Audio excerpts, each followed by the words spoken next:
अस्सलाम वालेकुम एवरीवन। उम्मीद करता हूँ आप लोग बिल्कुल ठीक होंगे, खैरियत से होंगे। तो आज जो है दोबारा कंप्यूटर साइंस की दूसरी वीडियो आपके पास आ रही है इस वक्त, और इसका टॉपिक हमारे पास क्या है, evolution of computer. Evolution of computer से मुराद क्या है, कंप्यूटर कैसे अपने आप को ग्रोथ में लेकर आया, कंप्यूटर अपने आप को कैसे ग्रोथ में लेकर आया। सही, इसका दूसरा आर्टिकल है जिसका नाम क्या है, आर्टिकल 1.1.1। सही, तो इस आर्टिकल के बारे में हम बात करेंगे। और पेज नंबर हमारे पास कौन सा है, पेज नंबर 2। ओके, तो पेज नंबर 2 के ऊपर आर्टिकल मौजूद है 1.1.1 के नाम से, उसको हम पढ़ेंगे अच्छी तरीके से। तो वीडियो को स्टार्ट करते हैं। So let's further do, so let's get started.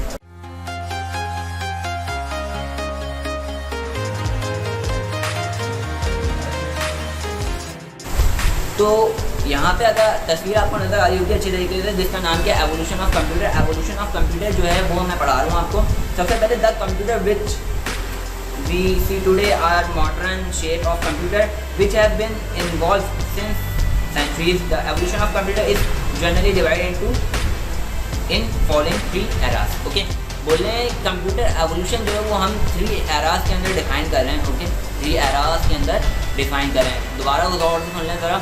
3 eras, era ERA, era के अंदर हम इसको डिफाइन कर रहे हैं। और तीनों एरा के नाम क्या है हमारे पास। नंबर 1 एरा, नंबर 1 एरा हमारे पास कौन सा है, मैकेनिकल एरा, जिसका दूसरा नाम हमारे पास है डार्क एज। मैकेनिकल एरा में बिल्कुल मैकेनिकली काम करता था, कोई इलेक्ट्रिक उसके अंदर मौजूद नहीं थी, यानी कि कोई करंट मौजूद नहीं था। सिर्फ क्या करता था, मैकेनिकली काम करता था। जैसे आपके घर पे जो मोटर होती है, ओके, उस तरीके से काम करता था। यानी कि जो मोटर पंप होता है ना आपका, पंप में एक मोटर होती है जो ऊपर पानी चलाती है डायरेक्टली टैंक से उठा के, लेकिन जो एक लाइन से जो पानी खींचती है मोटर, उस पंप के बारे में बात कर रहा हूँ, वो मैकेनिकली काम करता है। ओके, एक मोटर उसके साथ लगा दी जाती है, मोटर की बात नहीं कर रहा मैं, उसके जो पानी खींचने का तरीका है वो मैकेनिकली है। ओके, तो वो क्या है, मैकेनिकली काम करता है। ओके, अब यहाँ पे बिल्कुल पूरी मोटर ले लें आप।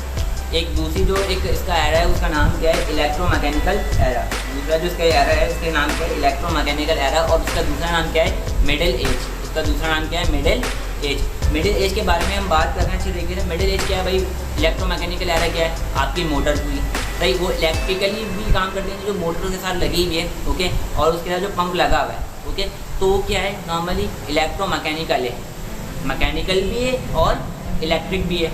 तो उसको हम क्या बोलते हैं, इलेक्ट्रोमैकेनिकल एरा। सही, जिसमें कंप्यूटर के पास इलेक्ट्रिक भी मौजूद थी और वो मैकेनिकली भी वर्क करता था, तो वो इलेक्ट्रोमैकेनिकल एरा हमारे लिए कहलाता है। इसके बाद एक एरा और आ रहा है जो लास्ट एरा भी कहलाता है इसका, वो क्या है, इलेक्ट्रॉनिक एरा, जो इस वक्त जिसमें हम प्रेजेंस है। ओके, यानी कि कंप्यूटर टोटली जो है करंट पे काम करता है, करंट पे काम करता है। इसको हम बोलते हैं मॉडर्न एज।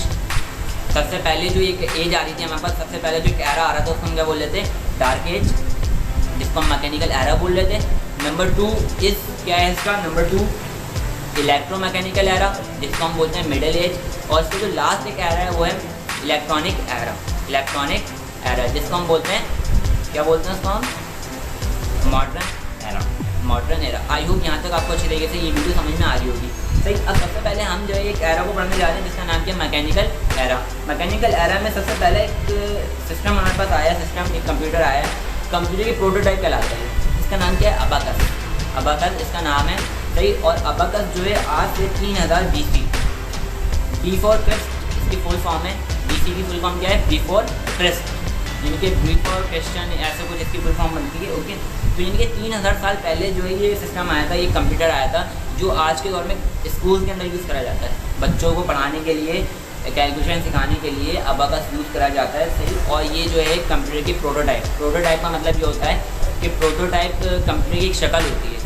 सही, तो उसके बारे में बात करी जाए, कंप्यूटर की शक्ल है बस, और कुछ नहीं, यानी कि 3000 साल पहले कंप्यूटर आ गया था, लेकिन उसकी एक शक्ल थी अबाकस की सूरत में हमारे पास। ओके, आई होप यहाँ तक आपको अच्छी तरीके से समझ में आ रही होगी ये बात। इसके बाद एक सिस्टम आ रहा है, वो है Napier bone, Napier bone 1612 AD का मतलब होता है आफ्टर डेथ। हज़रत ईसा जब इस दुनिया से उठा लिए गए थे, उनको उठा लिया गया था, उसके बाद थे, यानी कि उनके 1612 साल के बाद, उनको उठाने के 1612 साल के बाद एक सिस्टम आया, एक कंप्यूटर आया जिसका नाम क्या है, Napier bones, Napier bones.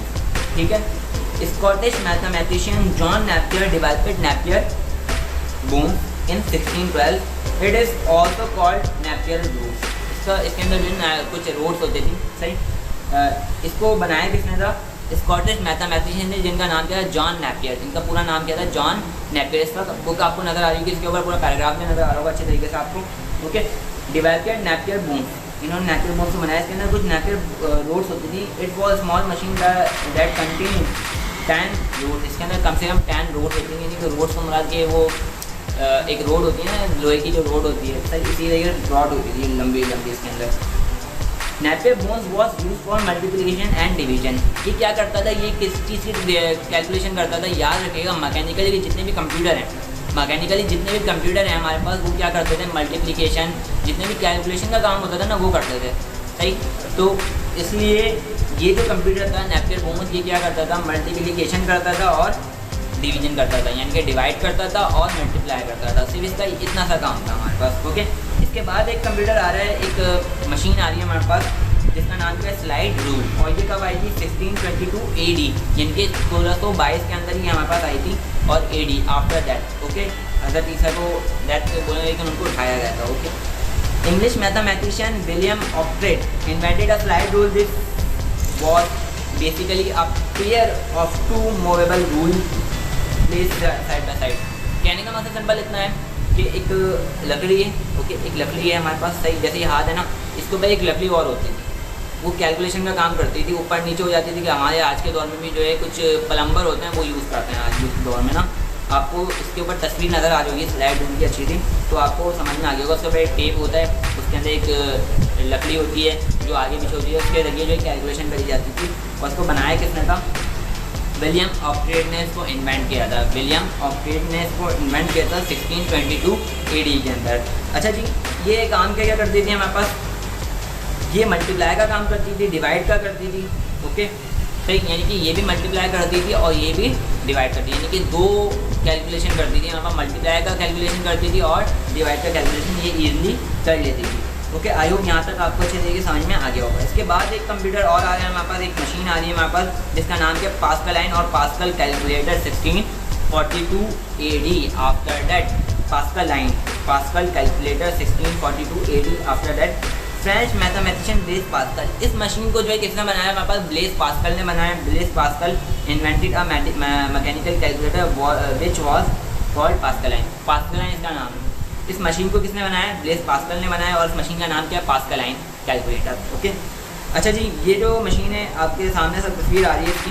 Okay, ये 8 फिगर पे जो है कैलकुलेशन करती थी, यानी कि 8 नंबर पर कैलकुलेशन करती थी। जैसे आज के दौर में साइंटिफिक कैलकुलेटर होते हैं हमारे पास, उनमें कम से कम 8 डिजिट हमारे पास आ जाते हैं। इसी तरीके से उस दौर में जो है 2-3 डिजिट में हमारे पास नंबर आ रहे होते थे, लेकिन यहाँ पे ये जो पास्कलाइन कैलकुलेटर था ये हमें कितनी नंबर से कैलकुलेशन करके देता था, 8 डिजिट पे कैलकुलेशन करके देता था। आपने देखा होगा अक्सर 5.6, 7, 8, 9, 10 कभी कभार ऐसे नंबर आते हैं हमारे सामने डिवाइड करने के बाद, तो उसको रिप्रेजेंट करता था, सारे नंबर रिप्रेजेंट करता था Pascaline. Okay, Pascaline can perform addition and subtraction by 8 figure.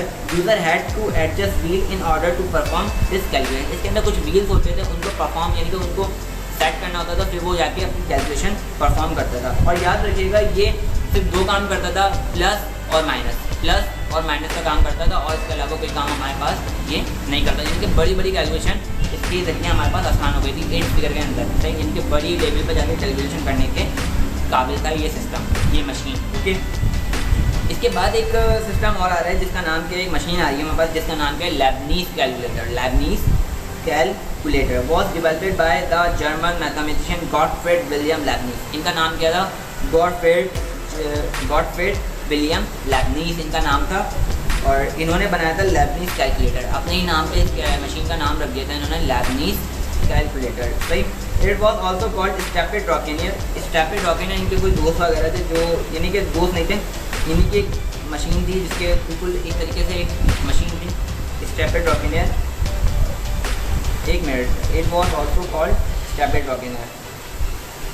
ये जो मशीन आपको नज़र आ रही है इसका नाम क्या है, इसको दूसरा नाम दिया गया है stepped reckoner. It was the first calculator that could perform all four basic arithmetic operation, addition, subtraction, multiplication और डिवीजन, सही। तो स्टेपिड रॉकिनियर जो है,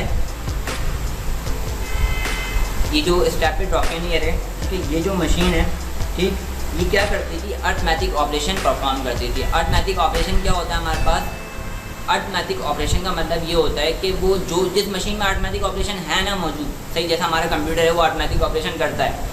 अर्थमेटिक ऑपरेशन का मतलब सिंपल ये है, जो मशीन जिसके अंदर ये ऐड है वो प्लस भी करेगा, वो माइनस भी करेगा, वो मल्टीप्लाई भी करेगा, वो डिवाइड भी करेगा। यानी कि जो चारों ऑपरेशन जो परफॉर्म होते हैं, मल्टीप्लाई, डिवाइड, सही, माइनस, प्लस, ये चारों ऑपरेशन जो चीज़ परफॉर्म करे उसको हम क्या बोलते हैं, अर्थमेटिक ऑपरेशन। ओके, तो इसके अंदर अर्थमेटिक ऑपरेशन होता था, यानी कि चारों किस्म की जो कैलकुलेशन थी वो ये मशीन करती थी, जिसका नाम क्या है, स्टैफर्ड रॉकिनर। इसका दूसरा नाम है लेबनीज़ कैलकुलेटर। आई होप ये बात आपको अच्छे तरीके से समझ में आ गई होगी। इसके बाद एक सिस्टम आ रहा है जिसका नाम क्या है, Babbage difference and analytical engine. अच्छा, ये दो अलग अलग इंजन है, यानी कि एक का नाम है बेबेज डिफरेंस इंजन और एक का नाम है एनालिटिकल इंजन।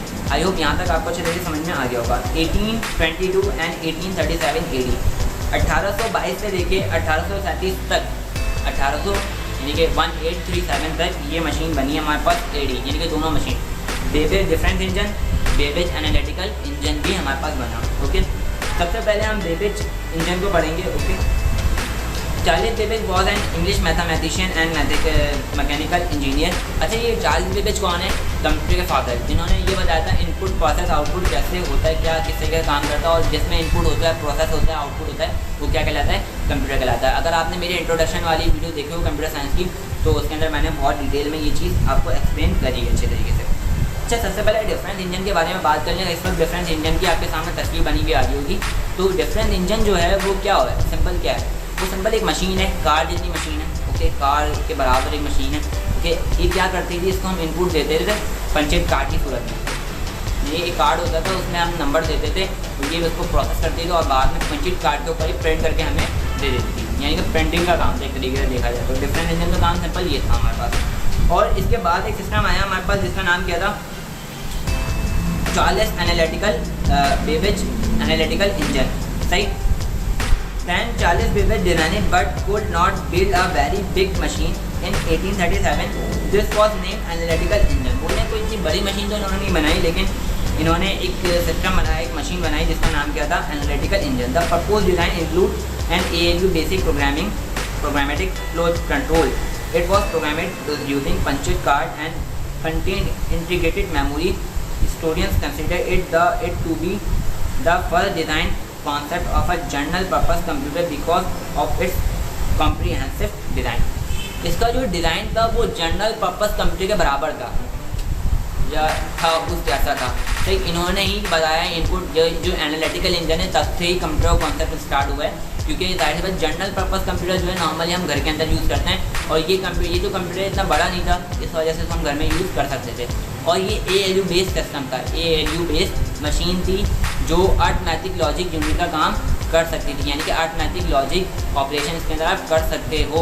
अर्थमेटिक ऑपरेशन आप इसके अंदर कर सकते हो, यानी कि माइनस भी कर सकते हो, प्लस भी कर सकते हो, डिवाइड भी कर सकते हो, और मल्टीप्लाई भी आप इसके अंदर कर सकते हो। जबकि बेबेज डिफरेंस इंजन क्या था, वो सिर्फ क्या करता था, पंचेट करता था कुछ कार्ड्स। ओके, इसी तरीके से एनालिटिकल इंजन क्या कैलकुलेशन के भी काम करता है और पंचेट भी करता है, यानी कि प्रिंटिंग का भी काम करता है।